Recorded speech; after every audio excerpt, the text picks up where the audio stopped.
Manan Bhatt, All India rank 231.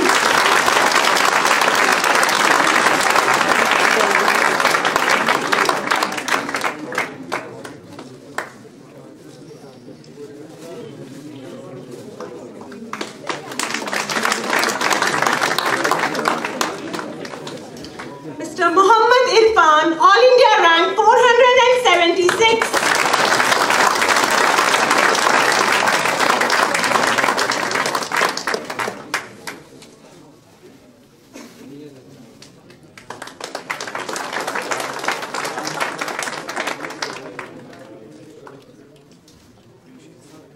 Mr. Avdesh, All India rank 873.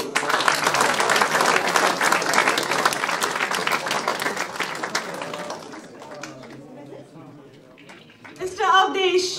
Advesh, I'm so sorry. Adesh, I'm really sorry. But you don't need my introduction.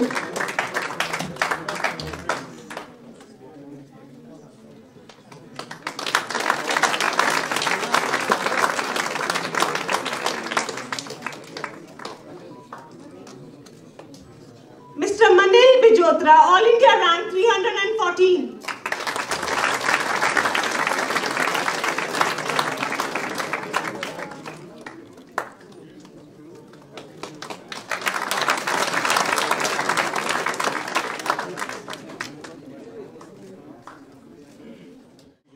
Being an aspirant of this exam itself requires a lot of patience, trust, faith, and most important, hard work. While preparation, there's one pro positive point to it. Your perspective to the society changes. How you see a society is more of a problem-solving thing. Problem-solving approach appears to your brains. Maybe I may not be a particular person to tell you about it right now. I would like to call Dr. Shahid Iqbal Chaudhary, who has been an inspiration all throughout with his All India rank in 2 digits. I would want him to be here and tell us about his expectations of this exam and being a civil servant, how they are different, and how can you be a true civil servant to this society. Dr. Shahid Iqbal Chaudhary. कह रहा था कि आपके अगर मन में कुछ सवालात हैं, बिकॉज एक जो लेक्चर होता है that is I mean one way communication, उसमें ये पता नहीं चलता ऑडियंस कौन है, मतलब किस लेवल पे आप हैं, न्यू एस्पिरेंट्स हैं, प्रिपरेशन ऑलरेडी कर चुके हैं, एग्जाम में बैठ चुके हैं, so your requirements will be different. 2-3 बातें मैं आपसे करूंगा, then I will leave the house open for any discussion. अगर आपसे 8-10 क्वेश्चंस आ जाते हैं, we can start a discussion with our young colleagues who have just qualified the UPSC civil services examination. सुबह जैसे कि बता रहे थे कि यूपीएससी हर साल सरप्राइज करता है, तो जरूरी नहीं जो चीजें 10 साल 15 साल पहले हों वही हों, बट कुछ पैटर्न सेम रहता है. तो मैं हमेशा पहला सवाल यही पूछता हूं कि आप सिविल सर्विसेज में क्यों आना चाहते हैं. Are there any answers? Anybody? Yes, कोई वॉलंटियर्स क्विकली. आपको क्लैरिटी तो होगी ना क्यों आना चाहते हैं सिविल सर्विस में. जी please. Good morning, sir. My name is Adib Hashmi. I am studying in Gandhi Memorial College, Srinagar. This is my last year of our graduation. So my aim is to become an IPS officer. The reason is because the injustice have happened with me. That is the reason. So I don't want to share right now, but later on, once. Basically, sir, I want to know. I have a fear. Like if any officer will work IAS, IPS, ARS, or IFS, he will work with honesty. But the politicians are not letting him to do the work very honestly. If he is working honestly, sir, either they are getting transfer or the suspension.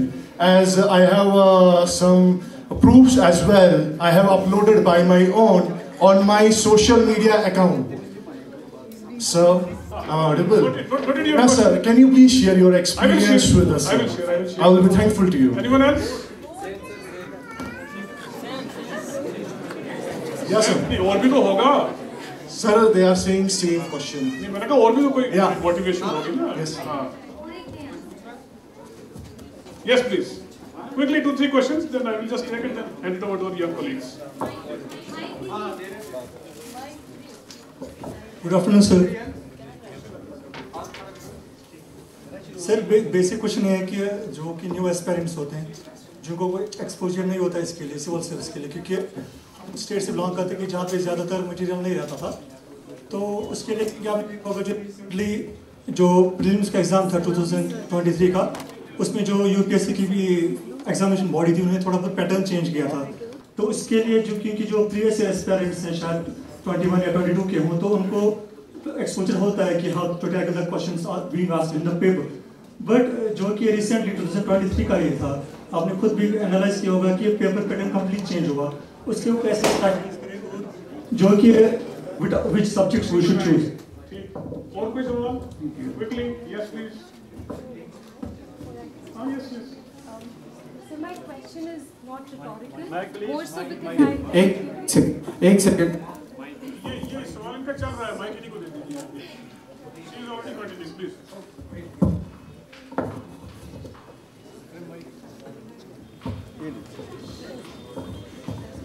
Very good afternoon, sir. My question is not very rhetorical. I am actually very curious to know, because you're a civil servant and you've had quite some time being in the services. So there's an argument of late that there's a lot of scope for anyone to serve the society in many other ways, academia, for example, or public policy consultation. And there's another argument that with changing times, there's a lot of lateral entry, and again, the scope of the state becomes lesser and lesser as you get up from a third world country to a second world country and then to a first world country. Given the glorification that we give to UPSC or JKS as a whole, do you think the scope of being a civil servant is gradually reducing, and thus we should go for alternative career paths? Because I'm a very young aspirant. आपका नाम क्या है? Madiha. तो मदिहा जी का ये सवाल इसलिए कि हम पहली बार मिल रहे हैं आज, अदरवाइज इसका आंसर मैं दे चुका हूँ। I will come to this.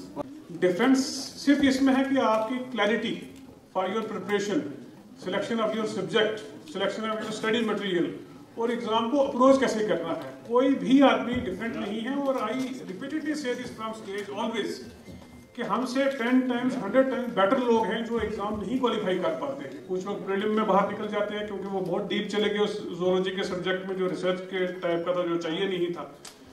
सिर्फ ये है कि राइट चीजें पिकअप करना है एक बास्केट से, ठीक है ना, एक डिसीजन मेकिंग। क्योंकि सिविल सर्विसेज एग्जामिनेशन की जो रिक्वायरमेंट है, जैसे इन्होंने कहा कि पिछले सेशन में भी कि 1 साल तक आपका एग्जाम चलता है, तो 1 साल तक वो एग्जाम क्यों चलता है, वो एक दिन में भी आपसे पूछा जा सकता है। सिविल सर्विसेज एग्जामिनेशन में आपकी ये ऑप्शनल सब्जेक्ट क्यों है, ये सीसैट क्यों है, ये इतना टफ क्यों है, ये इसलिए है क्योंकि जिस सर्विस में आप जाना चाहते हैं उसकी रिक्वायरमेंट ये है। उसकी रिक्वायरमेंट है कि भाई अगर आप देखें कि स्पेशलिस्ट या जर्नलिस्ट की डिस्कशन रहती है, जैसे कोविड की हम अभी बात कर रहे थे, तो कोविड में as a civil servant requirement क्या है, आप राइट काइंड ऑफ डॉक्टर को सिलेक्ट करेंगे। जनाब ये डॉक्टर साहब हमें गाइड करेंगे, एडवाइस करेंगे कि कोविड का ये वायरस है, ये होता क्या है, चलता कैसे है, ठीक है ना। दैट इज सेलेक्ट करना, कोऑर्डिनेशन करना, एक केओस में से कुछ सिस्टम्स को पिकअप करना जो ऑर्डर इस्टेब्लिश करे। तो पॉइंट ये है कि आपका जो सिविल सर्विसेज एग्जामिनेशन है, इसमें हर एक चीज को अगर आप थोड़ा सारा एक वो कोल्ड ड्रिंक पी के बैठ के सोचेंगे कि भाई ये ऐसी रिक्वायरमेंट क्यों है, वो सर्विस ये चीज डिमांड करती है। से अगर आप से हम कहते हैं कि आप ऐसे लिख के हमें बताओ, जब ऐसे आपको लिखने के लिए हम बता रहे हैं तो आपकी हम थॉट प्रोसेस देख रहे हैं कि भाई क्या ये आदमी फिट इन हो रहा है सिविल सर्विसेज में जिसकी रिक्वायरमेंट है, क्या ये एस्टैब्लिशमेंट के साथ काम करने के लिए तैयार है रूल रेगुलेशन के सिस्टम में, या मतलब कहीं भी रैंडमली साथ चले जाते हैं। फिर आपकी जो डिसीजन मेकिंग है उसको हर एक स्टेज पे चेक किया जाता है। तो हम हमेशा ये डिस्कस करते हैं कि जब एग्जाम की आप प्रिपरेशन करते हैं, that has to be an integrated approach. ऐसा नहीं होगा कि आप क्वालिफाई करेंगे रिटर्न, उसके बाद आप पर्सनैलिटी टेस्ट का करेंगे, बिकॉज पर्सनैलिटी जो है वो ओवरनाइट तो डेवलप नहीं होती है। आपका किसी चीज पे ओपिनियन है, जो सपोज अगर फार्म लॉज की बात करो, किसी कंट्रोवर्सी की, किसी इशू की बात करो, आपका व्यू पॉइंट अगर उस पर पूछा जाता है तो वो ओवरनाइट नहीं होगा, उसको फेक नहीं कर सकते हैं। तो इसलिए हमेशा ये साथी बताएंगे कि इंटीग्रेटेड अप्रोच कि आपका पर्सनैलिटी डेवलपमेंट का जो डिस्कशन है वो भी डेली होता है। मेंस की प्रिपरेशन हम मे बी चेंज ना हुआ हो तो हम लोग पहले मेंस की प्रिपरेशन करते हैं पूरी तैयारी करके, उसके बाद प्रीलिम की तैयारी शुरू होती है। फिर 2-3 क्वेश्चंस मैं क्विकली लूँगा। स्टडी मटेरियल का आपने कहा कि गांव में नहीं है। आजकल मुझे लगता है कि 20 इयर्स डाउन द लाइन जो सिचुएशन की वो नहीं है। आज आपके पास मटेरियल अवेलेबल है, सिर्फ पॉइंट ये है कि right kind of material select करना, कि आप पढ़ना क्या चाहते हैं। तो वो हमेशा हम आपसे डिस्कस करते हैं कि 2 से ऊपर आप सोर्सेज ना लें। एक राइट गाइड आपके पास होना चाहिए। आप चाहे पिकअप करें, जो लोग सिविल सर्विसेज क्वालिफाई करके आए हैं, हर एक की इंडिविजुअल जर्नी है, आप उसको कॉपी नहीं कर सकते हैं। एक प्रॉपर गाइड आपको वो हो सकता है जिसने क्लासरूम में पढ़ाया हो, जिसको यूपीएससी के एग्जाम का पता हो, जिसने 3-4 साल पेपर स्टडी किए हो। तो दोनों सेट ऑफ पीपल आपके पास आ सकते हैं, या तो जिसने एग्जाम दिया हो, वो सक्सेसफुल हुआ हो या नहीं, उसको एग्जाम का पता रहता है। दूसरा, या फिर उस एग्जाम के लिए कोई पढ़ाता हो। फिर उसके बाद कोर स्टडी सब्जेक्ट, अगर कोई सब्जेक्ट आप अगर स्टडी कर रहे हैं तो pickup a very good teacher in that, जिसको आप टेस्ट वगैरह दे सकें पूरे साल, थोड़ा सा आपको मोटिवेटेड रखे। वो गाइडेंस बड़ी ज़रूरी है। तो मैं हमेशा जब इंटरेक्शन का मौका मिलता है तो ये इसी चीज़ से शुरुआत करता हूँ कि सिविल सर्विसेज की जो ओवर ग्लोरिफिकेशन है, आई थिंक उसकी वजह से भी हमारे जो करियर ऑप्शंस हैं कहीं ना कहीं उसको हम अंडरस्टैंड करने में निगोशिएट नहीं कर पाते। निगोशिएटिंग आई मीन टू से कि जो आपके पास करियर ऑप्शंस अवेलेबल हैं, क्या उस ट्रांजिशन को हम निगोशिएट कर पा रहे हैं कि आज क्या है। मैं सुबह डिस्कस कर रहा था कि जम्मू में जब हम लोग थे तो किसी ने पूछा कि जब सिविल सर्विसेज आप लोगों ने ज्वाइन किया था तब में और अब में डिफरेंस क्या है। तब की सिचुएशन और आज की सिचुएशन कंप्लीटली चेंज है। टेक्नोलॉजी के आने से, न्यू लॉज, सारी चीज़ें आप देख लें। जैसे राइट टू इंफॉर्मेशन एक्ट है, आप सिर्फ उसका बेसिक देखें कि राइट टू इंफॉर्मेशन एक्ट में कितनी मेहनत करके आपको हर एक रिकॉर्ड, हर एक डिटेल पब्लिक में स्क्रूटनी में रखना है। उसके बाद जो आपकी फाइनेंशियल या एडमिनिस्ट्रेटिव गाइडलाइंस हैं उनमें कितनी चेंजेस हैं। आजकल सारी चीज़ व्हाट्सएप पे, सोशल मीडिया पे, ईमेल, ई ऑफिस पे चलती है। तो बहुत सारी चीज़ें हैं। पब्लिक का आउटरीच आप देखें जो 10 साल से बहुत ज़्यादा बढ़ गया हुआ है। तो आज आप आर्टिफिशियल इंटेलिजेंस की बात कर रहे हैं, बाकी चीज़ों की बात कर रहे हैं। So 10 years down the line civil services का ये शेप नहीं रहेगा जो आज की डेट में है। अगर उसके साथ हम इवॉल्व नहीं हो रहे हैं, अपने आप की कैपेसिटी हम बिल्ड नहीं कर रहे हैं, तो again will be losing that shape. तो हर एक का अपना कंट्रीब्यूशन है। बहुत सारे लोग, एजाज साहब को एग्री कि हम देखते हैं कि जो लोग सिविल सर्विसेज में आए हैं लेकिन आके लगता है कि नहीं यार कुछ और भी कर सकते थे। आप डॉक्टर हैं, इंजीनियर हैं, आपका शायद मन किसी और चीज़ के लिए था। मैं अपनी पर्सनल एग्जांपल हमेशा देता हूं कि I have done A 5 years degree, जिसके लिए मैं प्रिपेयर्ड नहीं था। तो 5 साल की डिग्री करने के बाद, इंडियन फॉरेस्ट सर्विस में सिलेक्शन के बाद, मैंने फर्स्ट टाइम रियलाइज किया कि I am not meant to be a science student. That was my first awakening. वो जो सेल्फ एक्चुअलाइजेशन है ना, तो वो ग्रेजुएशन के बाद हुई जाके। आज 11th क्लास का बच्चा यहाँ बैठा है, 10th का बच्चा बैठा है, इट मीन्स कि वो इस अपॉर्चुनिटी को लेना चाहते हैं। तो पॉइंट ये है, कोई भी सर्विस या कोई पोजीशन आपको एक प्लेटफॉर्म प्रोवाइड करती है काम करने के लिए, लेकिन अगर आप उसके लिए वेल इक्विप्ड, स्किल्ड या मोटिवेटेड नहीं हैं तो आप डिलीवर नहीं कर सकते हैं। चाहे आप IAS करके आगे हों, चाहे आप डॉक्टर हो, इंजीनियर हो।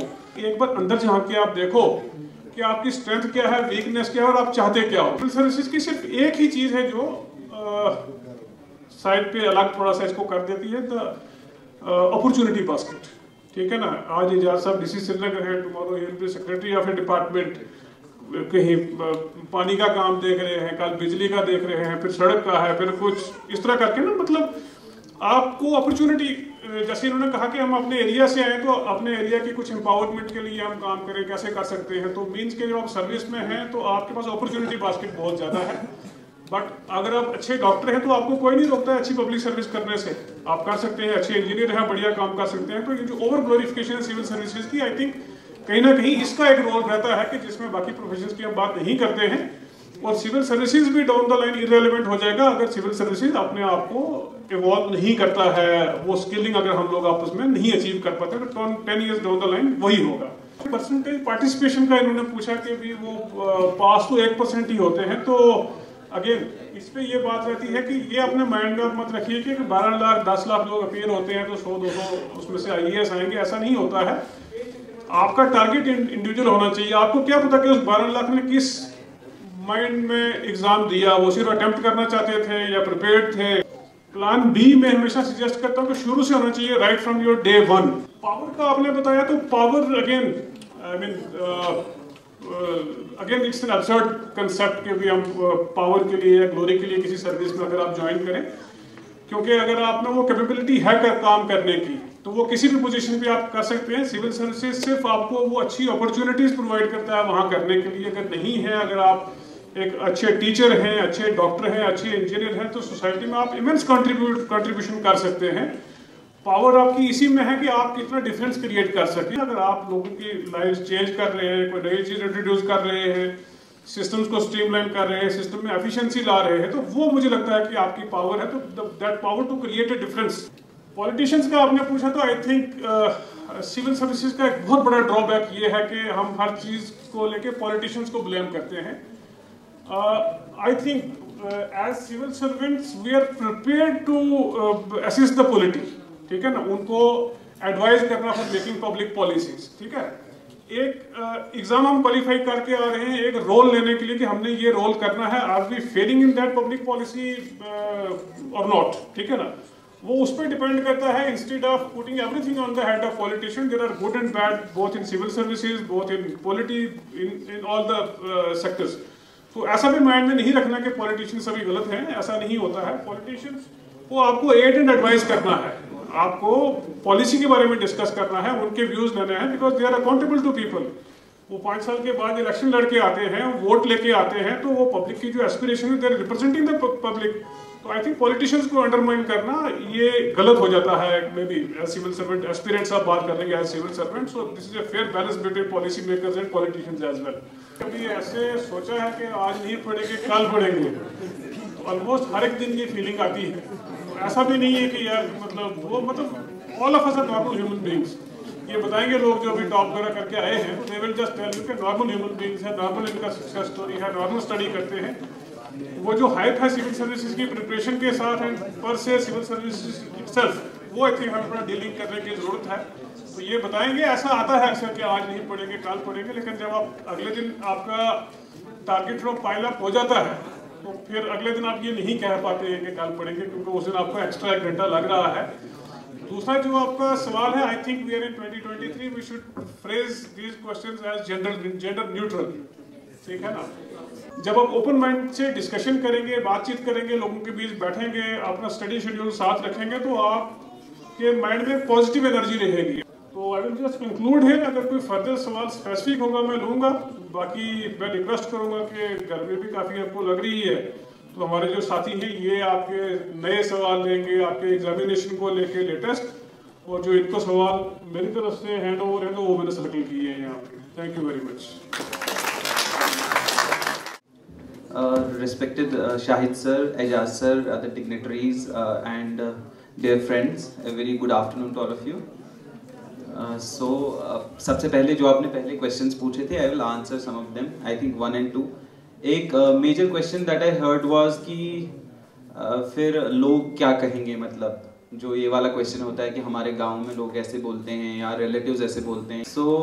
जो बोलते हैं कि लोग क्या कहेंगे, तो सिविल सर्विसेज में अगर आप जाएंगे, जॉब ऐसा है कि लोग हमेशा कुछ ना कुछ तो कहेंगे ही।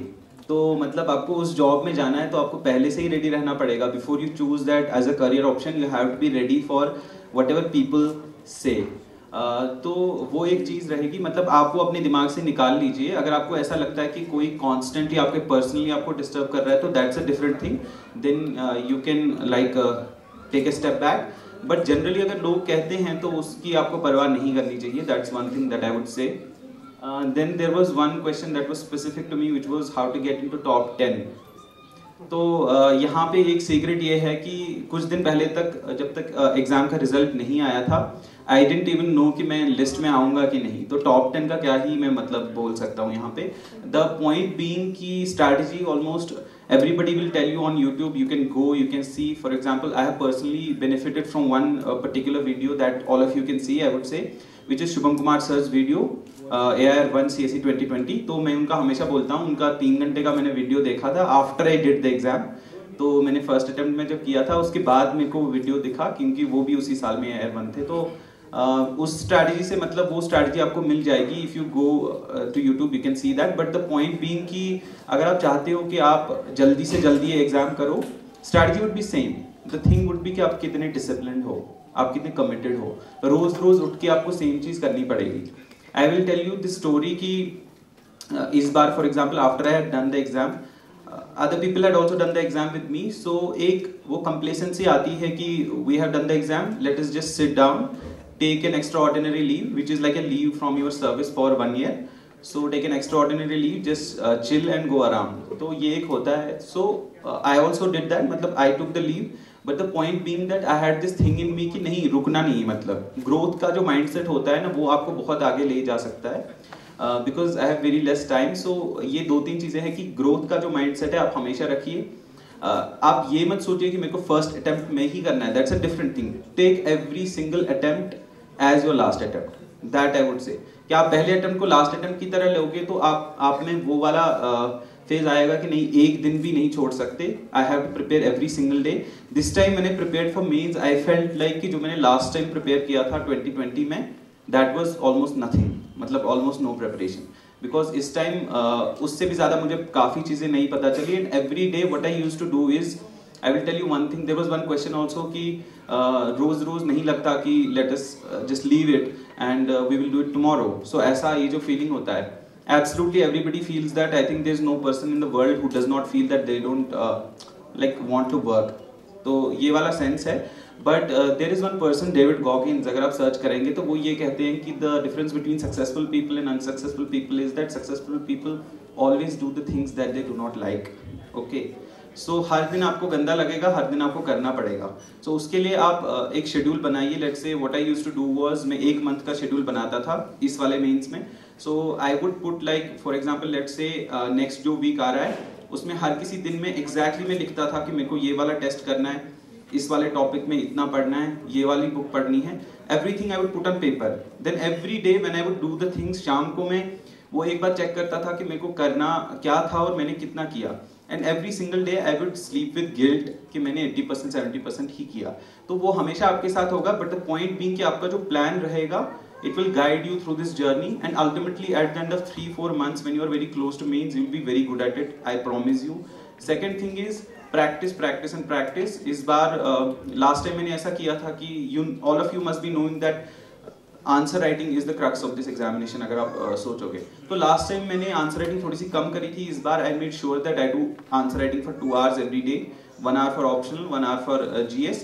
तो मैं उठ के रोज ऐसा लगता था कि मतलब before writing the answer I was very nervous कि व्हाट वुड आई राइट. क्योंकि आंसर लिखने के बाद अगर वो खराब होता है तो योर डे गोज लाइक कि अरे यार मेरे को कुछ भी नहीं आता, मैं तो कुछ नहीं कर सकता. So every day I would feel like that. Every day I would sort of confront that demon. तो हर दिन मैं ऐसे लिखता था, फिर उसके बाद देखता था, गलतियां निकालता था. then I would go to the next day thinking कि मैं ये गलती सुधारूंगा. Over time, over 3-4 months, I could see the difference in myself. And I think if there is something that I would say that has helped me very much is that practice every day, is that commitment to this thing. So I wish you all the best. इंशाल्लाह आप में से बहुत सारे लोग आगे जाके ऐसी अच्छी रैंक्स लाएंगे. Thank you. I would like to call Dr. Ijaz Asad, Deputy Commissioner, Srinagar, who with his proficiency has changed the course of districts he worked in. Do you know he's a wonderful poet personally as well? Dr. Ijaz Asad. And I would like to call Mr. Saklan for facilitation.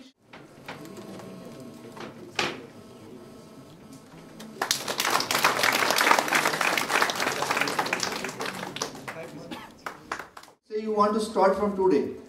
The first thing is that you should, once you move out of this hall, you should straight away go and hit some books. If you are clear about which books to read. If you have not done that exercise, then at this moment, you should first go through UPSC syllabus. And most importantly, peruse question papers of last few years. Then you make up your mind that other than the compulsory subjects, how are you going to approach your optional? Which subject will be the one which you can really go through and opt as one of your optionals.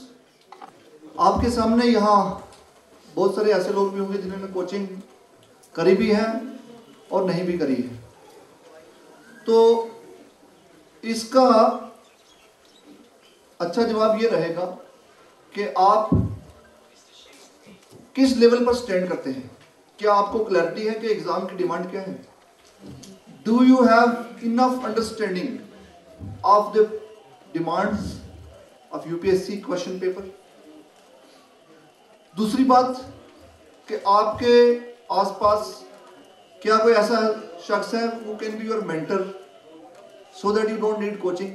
And the third thing is that physical coaching has itself become quite inconsequential in the current years because most of the courses are also offered online through YouTube channels. So coaching, शायद आप ये सवाल आज से 5-7 साल पहले पूछते, 10 साल पहले पूछते तो इसका रेलेवेंस काफ़ी ज़्यादा था, क्योंकि कोचिंग का मतलब होता था फिजिकली क्लास में जाके इस तरीके से गर्मी में पसीने में आप अपनी किताब को हवा करो, तो वो फिजिकल कोचिंग का कंसेप्ट था। तो कोचिंग आपको करनी है नहीं करनी है इसका डिसीजन आपको बहुत अच्छे से इवेलुएट करके लेना पड़ेगा, क्योंकि किसी इसका कोई ब्लैक एंड व्हाइट में एक आंसर नहीं है जिससे मैं यहाँ बोल के जाऊँ जी आप कोचिंग करने की ज़रूरत ही नहीं है। आपको अपने आप को इवेलुएट करना है कि आपको कोचिंग की जरूरत है या नहीं, और वो कैसे करना है उसके लिए जैसे मैंने बोला आप यूपीएससी का सिलेबस स्ट्रक्चर देखिए, क्वेश्चन पेपर देखिए, attempt few questions, whether you are up to mark or not. If you are not up to mark and you need some hand holding, then you must go for coaching. In the age of specialization, the journalists try to lose the workplace at some level. तो बहुत से लोग हैं जिनको आगे you have to update yourself, you have to upgrade your skill set. जो specialization है, if you talk about chemical fertilizer industry, so you would have a secretary to the government of India who would be dealing with the fertilizers department, chemical fertilizers department, but at the same time they also need somebody who would be doing the R&D, who would be trained already in this sector. बहुत सारे lateral entry वाले जो लोग हैं, they have not yielded the intended results. तो lateral entry का जो concept है, it was expected to find traction among the population. It was expected to deliver better, but the results are yet to be seen. No branch is bad enough to make you unemployed and unemployable. Let that be very clear. तो आप इसलिए जिस branch में आए हैं इसको अच्छे से करिए और बाकी लोगों की बातों पे ध्यान मत दो कि खराब है या अच्छी है। इसलिए आपको जो ब्रांच मिल चुकी है उसको अच्छे से पढ़िए पहले। सेकंड क्वेश्चन, आपको आगे यूपीएससी करना है नहीं करना है उसके बारे में डिसीजन लेने के लिए आपके पास you have n number of tips that have been put up on this board. तो आप धीरे धीरे फैसला कर लीजिए, अभी काफी टाइम है। आपकी प्रिपरेशन का पीक कब आना चाहिए? जब आप यूपीएससी मेंस फर्स्ट अटेम्प्ट लिखते हैं तब आपका पीक आना चाहिए। आप अगर पहले पीक कर देते हैं that is also risky because then you lose interest, फिर आपको एक बड़ा लेंथी प्रोसेस लगता है। And I strongly believe that the success और failure in UPSC is completely dependent upon the intensity of your passion to crack this exam. आप इस exam को अपने लिए क्रैक करने चैलेंजेस समझ लेंगे and you then start dreaming with the idea of becoming an IAS officer, IPS officer, foreign whatever. तो जब आप उस तरीके की you start living with this idea in everyday life. When you start living with the idea, when you identify yourself, when you identify your future with this particular kind of profession, तब आपका रास्ता कोई नहीं रोक पाएगा। आपको मैं हमेशा कहता हूँ कि लोग कहते हैं कभी सीट्स कम है, अब तो सीट्स भी ठीक आ रही हैं, पहले 350 भी किसी ज़माने में हुआ करती थी, 2090s में लोग बोलते हैं, लेकिन आप सिर्फ एक ही सीट पर फोकस करो। आप दूसरों की सीट्स, टोटल सीट्स कितनी हैं, कम है ज़्यादा, इसको भूल जाओ। बस एक ही काम करो आप कि एक सीट आपकी होनी चाहिए। अब आपको क्या बनना है वो रैंक पर डिपेंड करेगा। देखो स्ट्रेस मैनेजमेंट का मैं बताता हूँ आपको। स्ट्रेस आपको तब होता है जब आपको बहुत आपके माइंड में ऐसे आइडियाज आते हैं which lead to more uncertainty in your mind about the success and second the fear of failure. अगर मेरा यूपीएससी नहीं हुआ तो मैं क्या करूँगा, घर वाले क्या कहेंगे, मोहल्ले वाले क्या कहेंगे, मेरा कैरियर कहाँ जाएगा, किस दिशा में जाएगा कैरियर मेरा, मेरे लिए क्या दुनिया और भी बाकी है या यही दुनिया खत्म हो जाएगी। तो ये बहुत सारे सवाल हैं जो आपको टाइम टू टाइम स्ट्रेस देते रहते हैं। Now the question is how to manage stress. एक तो ये है कि you should be methodical in your studies. आप एक शेड्यूल बनाइए, उस शेड्यूल को डेली फॉलो कीजिए। जब आप उसको फॉलो करते रहेंगे रिलीजियसली, तो जब आप when you will retire to your bed, तो आपको एक सेटिस्फैक्शन होगी। डिस्ट्रैक्शंस को अवॉइड करिए, स्ट्रेस मैनेजमेंट का पहली चीज है। दूसरा, आपको जैसे आपकी प्रिपरेशन अच्छी दिशा में चलेगी तो आपका स्ट्रेस लेवल ऑटोमेटिकली कम होने लगेगा। आपको लगेगा कि you have clarity of thought, you are moving on the right path to crack this exam. और एक चीज और है कि do some physical exercise, do some physical exercise in the evening और मॉर्निंग। तो स्ट्रेस आपको मैनेज कैसे करना है? नंबर 1 कि what are the factors which lead to your stress. The factors which lead to your stress would be different than the factors that lead to her stress. ठीक है ना? आपको हो सकता है स्ट्रेस इसलिए हो कि आपको फियर ऑफ फेलियर है, आपको फियर ऑफ फेलियर हो सकता है इसलिए स्ट्रेस हो। इनको स्ट्रेस इसलिए हो कि सिलेबस बहुत ज्यादा है, बहुत ज्यादा सिलेबस है, इसको कवर करने में जमाने लग जाए। तो देखो, दिल मजबूत रखो। Let me tell you very confidently that no coaching institute can reform you or tune your personality in a month's time or 2 months' time to make you wade through the personality test. जब आप personality test के लिए जाते हैं, थोड़ा सा आप boards आपको इंटरव्यू लेंगे उनका प्रोफाइल पढ़ लीजिए। तो जब बाकी लोग कोचिंग में दौड़ रहे थे कि ये फैक्चुअल डेटा हो, भाई आपका मेंस हो चुका है, आपको वो थोड़ी जरूरत है दोबारा से फैक्चुअल डेटा कलेक्ट करने की। तो I was actually doing a lot of research on board members. If you want to respond to a board chaired by a retired chief secretary or a former police officer, आपके बड़े different dynamics होते हैं। Same question है, question सब में same रख दो, लेकिन आंसर आपको फिट होने चाहिए वैसे ही। अब टाइम मैनेजमेंट का जो सिलसिला है, उसमें आप एक तो आपकी जो चीज़ें आपको लेफ्ट राइट डिस्ट्रैक्ट करती हैं उनसे दूर रहिए। और 24 ही घंटे हैं, अगर आप में हिम्मत है 24 घंटों में 48 घंटे की पढ़ाई करो। ठीक है? अगर इतनी हिम्मत रखते हो 24 घंटों में 48 घंटे की पढ़ाई भी कर सकते हो, ऐसा कुछ नहीं है। बट देन आपको जो आपकी क्लॉक है, जितने 24 घंटे का टाइम दिखा रही है, उससे बाहर निकलना पड़ेगा। You will have to mentally more tough and you will have to be tough enough. Select होने के बाद का जो फेज होता है, जब आप सेलिब्रेशन के मूड में होते हो, जब आपके घर वाले रिश्तेदार आपके लिए पलके बिछाते हैं, फिर उसके बाद आपको पूरा मीडिया का coverage, so you feel that is the same world in which you live और इट इज अनदर प्लैनेट। तो आपको इस तरीके के ख्यालात बहुत आते हैं।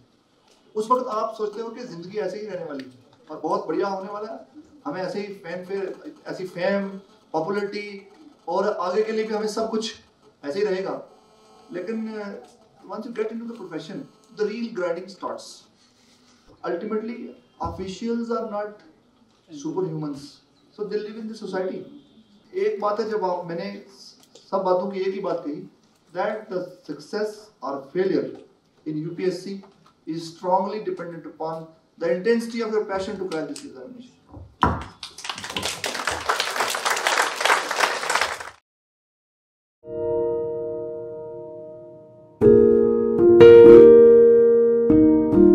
My name is Usman Bhatt. I have secured Officer Rank 7 in CSE 2022.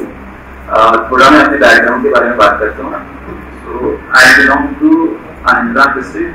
There is a small town in Anandnath called Shahabad. अगर आप में से किसी को पता होगा, तो मेरी जो जर्नी थी, that went like born in 1998, then did my schooling from that town to Shahabad. 2014 में मेरा 12th का एग्जाम था, उस टाइम फ्लड्स आए थे, if you remember. फिर 2015 में हमारा एग्जाम हुआ था। उसके बाद 2015 में I got admitted into NIT Srinagar और वहाँ मैं बीटेक कर रहा था सिविल इंजीनियरिंग में। That ended in 2019, so 4 years for that. After 2019 I went to Delhi, started civil services preparation, and 2020 में it was my first attempt. Wrote that, I got a rank of 225. Based on which I got Indian Revenue Service Income Tax. जब हम exam की like starting में preparation करते हैं, we usually think of IAS, IPS, probably IFS, and most of the other services are like they're oblivious of them, so we don't know कि कौन सी service होती है. But there are 21 services literally in this exam, and जब आप exam करते हो तब जाके पता चलता है कि अच्छा नौकरी ये है. तो if you want to like do the exam properly, you should actually see कि कौन से job profile है इसमें, कौन सी services हैं. Most of the services are very good, and if you can get into the services, you can do like a very big contribution you can have to the society. तो ऐसा था फिर 225 जब मेरा आया तो उस टाइम मेरे को लगा कि I will get IRS. So I knew it कि मेरे को IRS मिलेगा and I wanted to do it again so that I could get IRS. Now the point here is that I wrote 2021. I remember my film center was there in Srinagar only. And exam का result आया था उसके 10-15 दिन बाद ही मैंने prelims देखा. And what happened in that prelims was actually quality prelims. So this is because कि एक मैंने पढ़ाई नहीं करी थी. So every attempt should be taken very seriously. No matter if you have done the exam or probably not done the exam, it does not matter. अगर आप over confidence के साथ लिखते हो, without taking it seriously, thinking that you are some genius or something, maybe it will not happen. उसके बाद when the result came for that prelims, I was not in, तो थोड़ा सा मेरे को बुरा लगा, but उसके बाद मैंने thought कि चलो I can prepare better for the 2022, and वो मैंने preparation करी and it worked. So I got AS7 now. So that was a broad journey.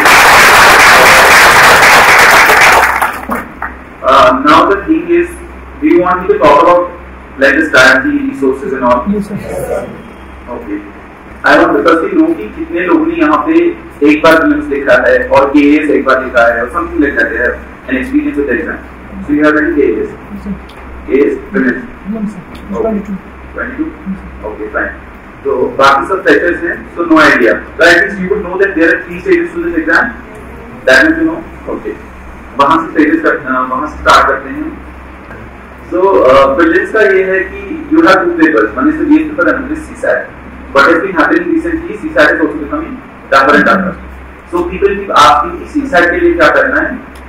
वो भी मैं बताऊँगा. But firstly, if you take GS, there are around 8 subjects in GS. Essentially 8 subjects plus current affairs.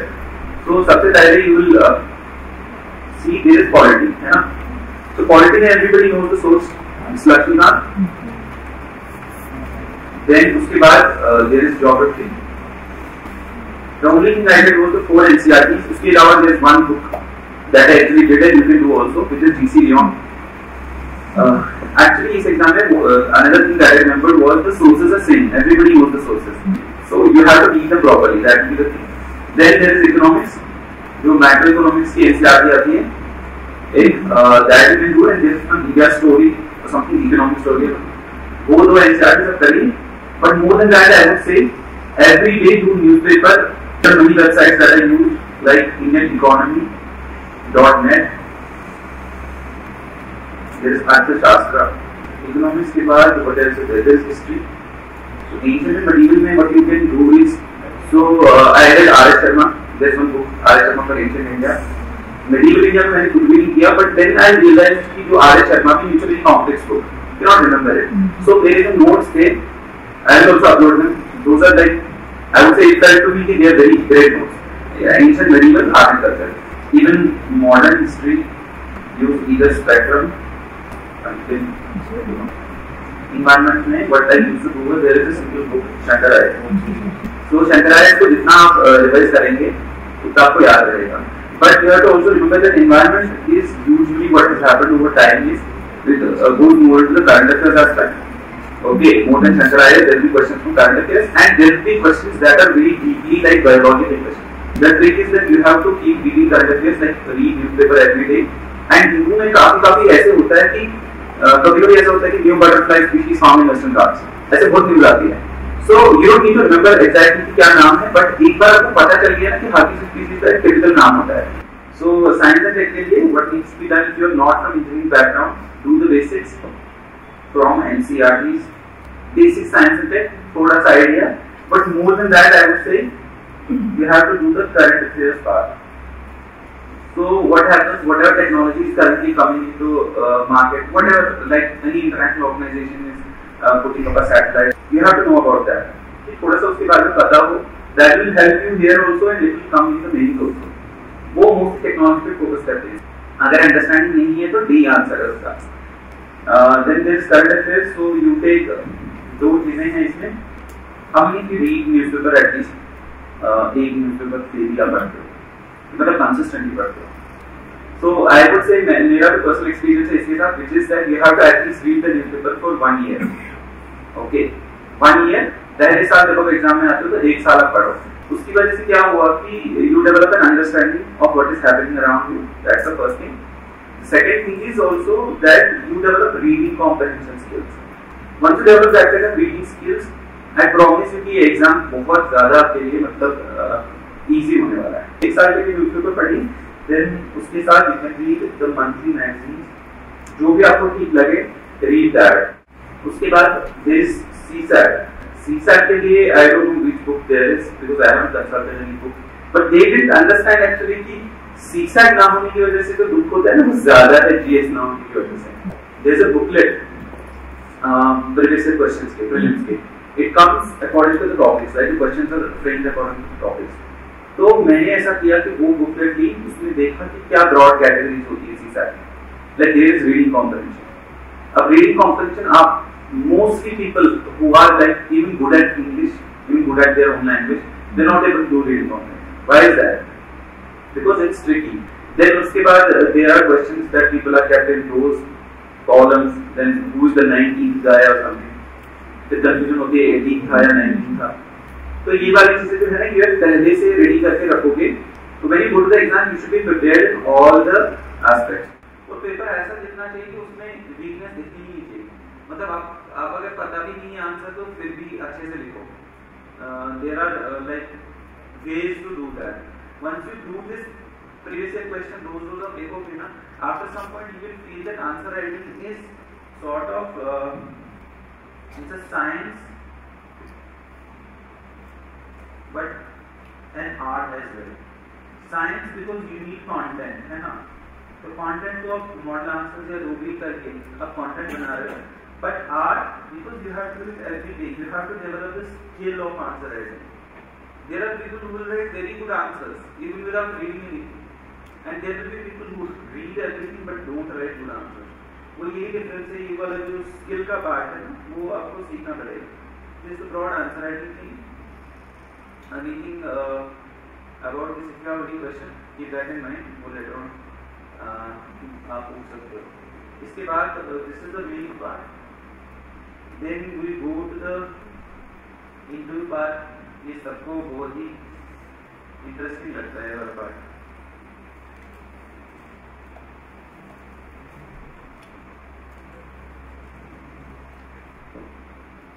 So I will tell you my experience.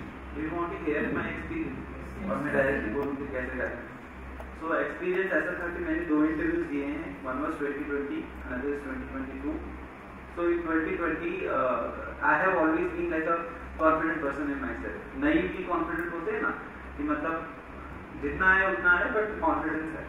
तो उस time ऐसा था कि when I went for mock interviews before the main interview, I went for mock interviews.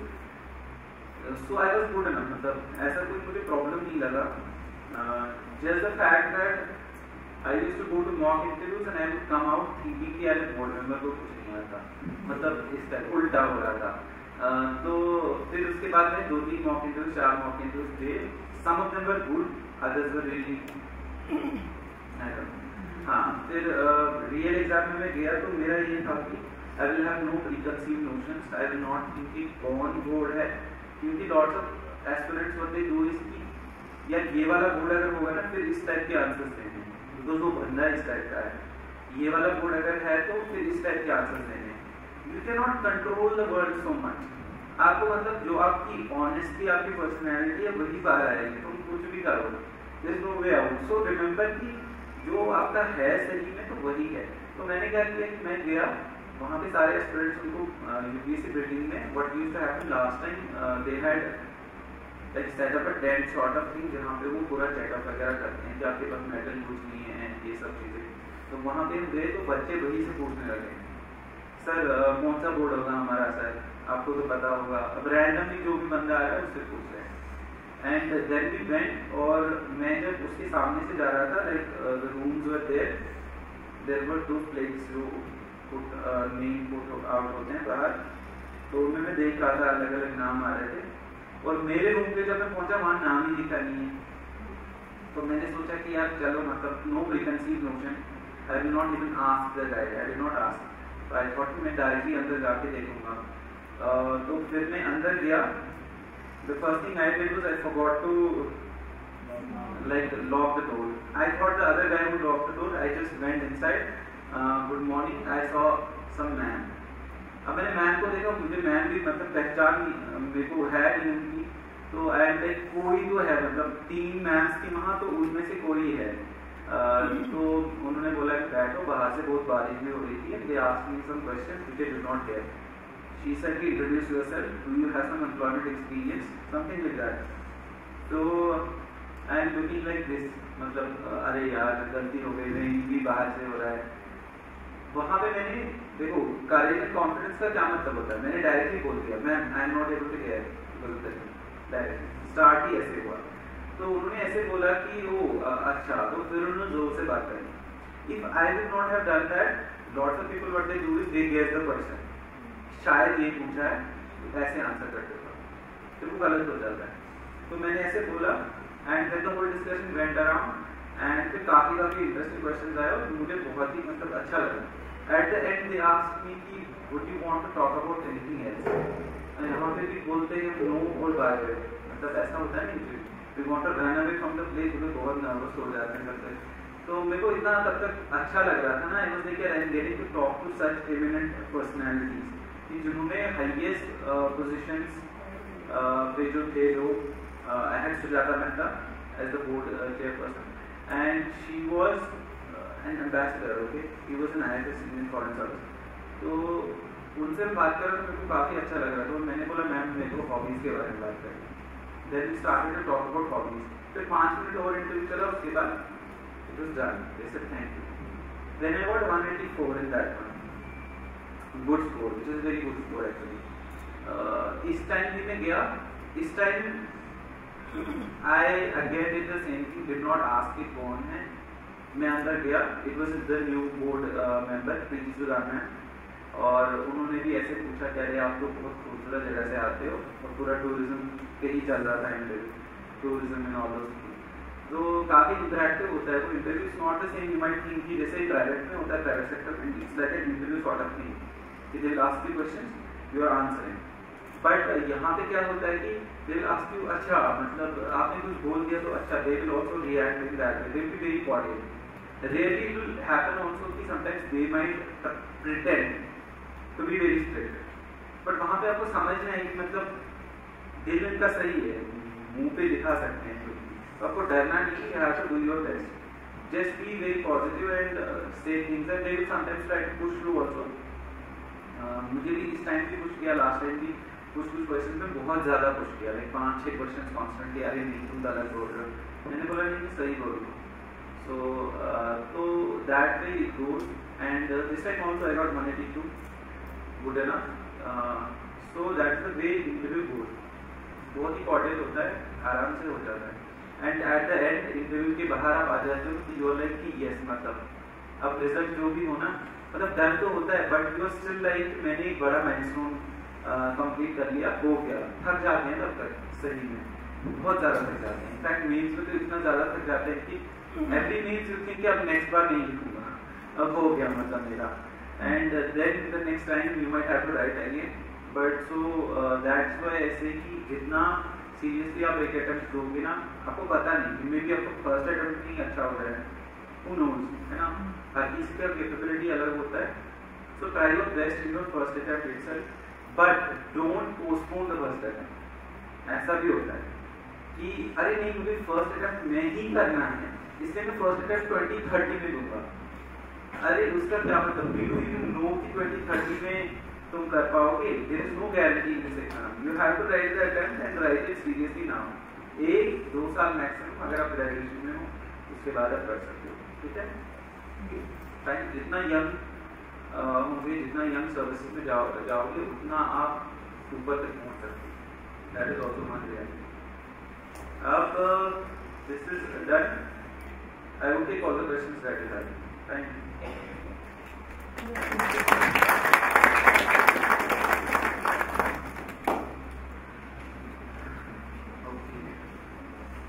बताओ, हाँ जी, हाँ हाँ हाँ,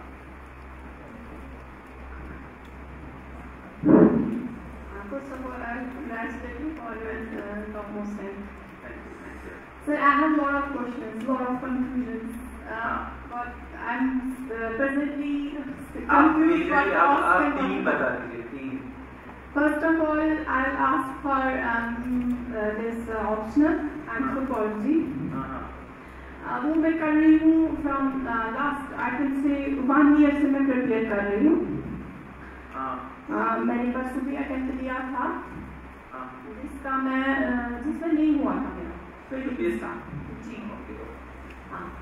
First of all, I'll ask for anthropology, okay? So anthropology. Ask what exact question? Yes. Anthropology में मैंने जो syllabus लिया था ना उसका फर्स्ट ऑफ ऑल मैंने वो रीड किया था पूरा सिलेबस में. फिर मैंने बुक्स जो कंसल्ट की थी एम्बर एंड एम्बर की आती है, पेगाम की बुक्स आती है उसमें. मुझे फर्स्ट ऑफ ऑल जानना है वो बुक्स उनसे हमें गो थ्रू होना है सारी बुक्स से, या फिर जो सिलेबस हमें बता रहा है पर्टिकुलर पॉइंट्स और वही पर्टिकुलर पॉइंट्स उस बुक से हमें फाइंड आउट करने हैं, या फिर सारी बुक हमें रीड करनी है उसके लिए.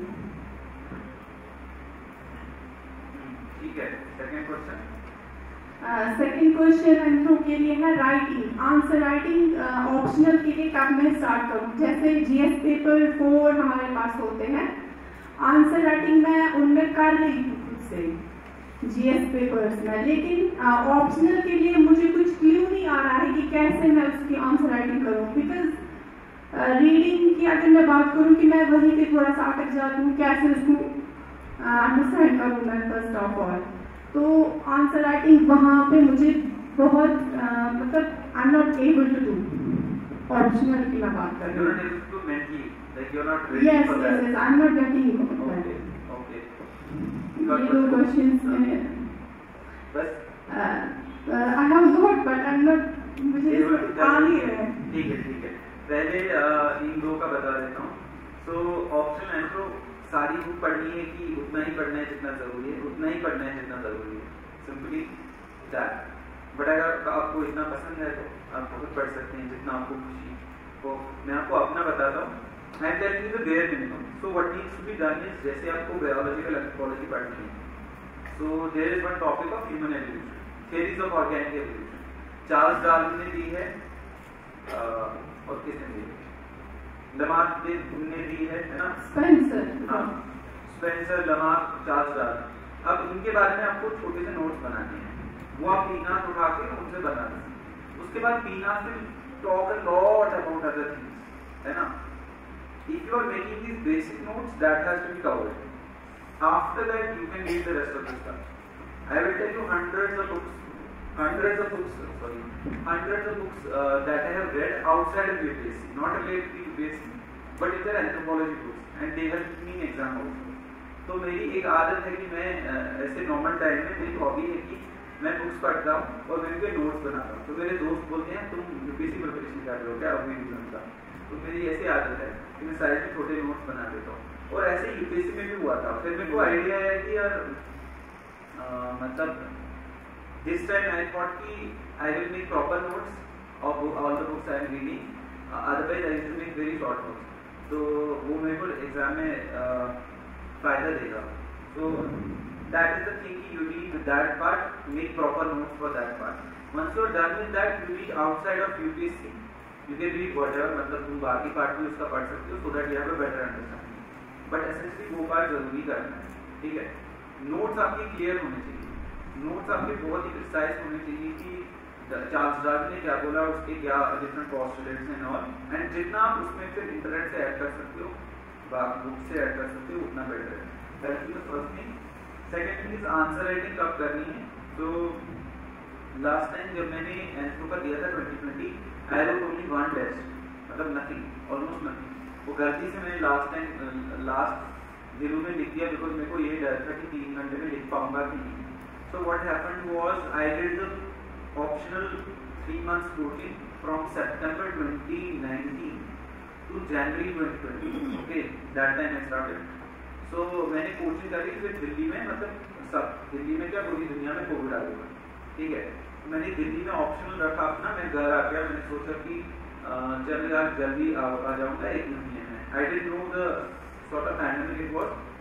फिर पता चला कि अक्टूबर में चला गया prelims and I couldn't go back to Delhi, so I forgot all of the option. मैं गया भी नहीं, and then when I went there, did the prelims, after that I started reading again. So उस टाइम मैंने क्या किया था कि 3 महीने थे ना मेरे पास between prelims and me, so मैंने 3 महीने में पढ़ लिया है. I would say from some seniors that you should begin your preparation with the NCERTs. Once you finish the NCERTs, you need to pick up some ideas from basic ideas from NCERTs.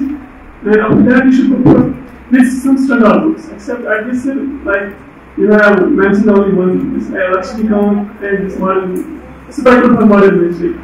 I just said, ignore all those books and I mean, sir, do we need just so spectrum modern history वगैरह ये सब मैंने देखा है.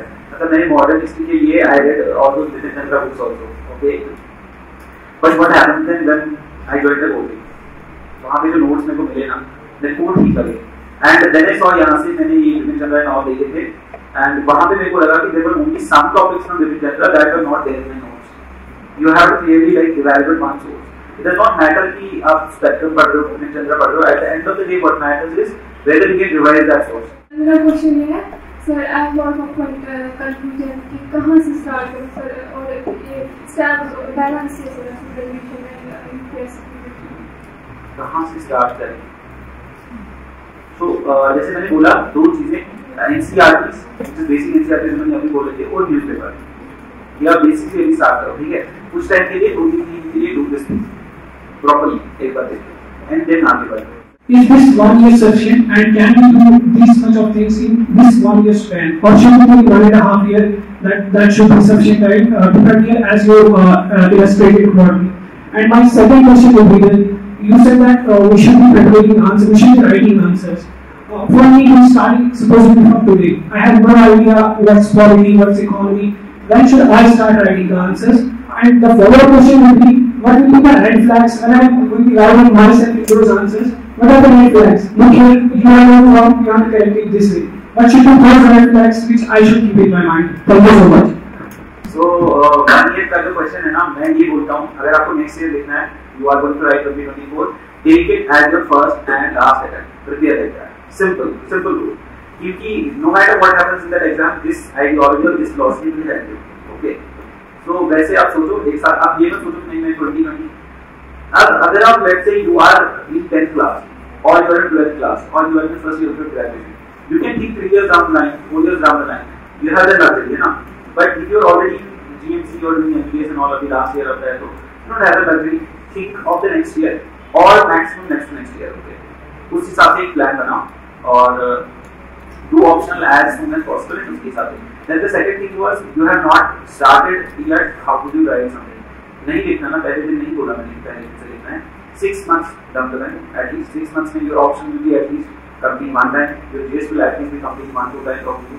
तो उसके बाद आप writing start कर सकते हो. ठीक है.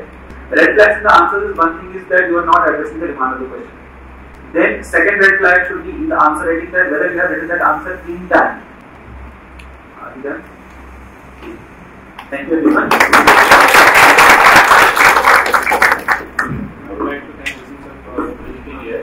And taking time from this crucial time here, where he came from Nagpur and here, seeing time before going home is here for this session. Okay, thank you all.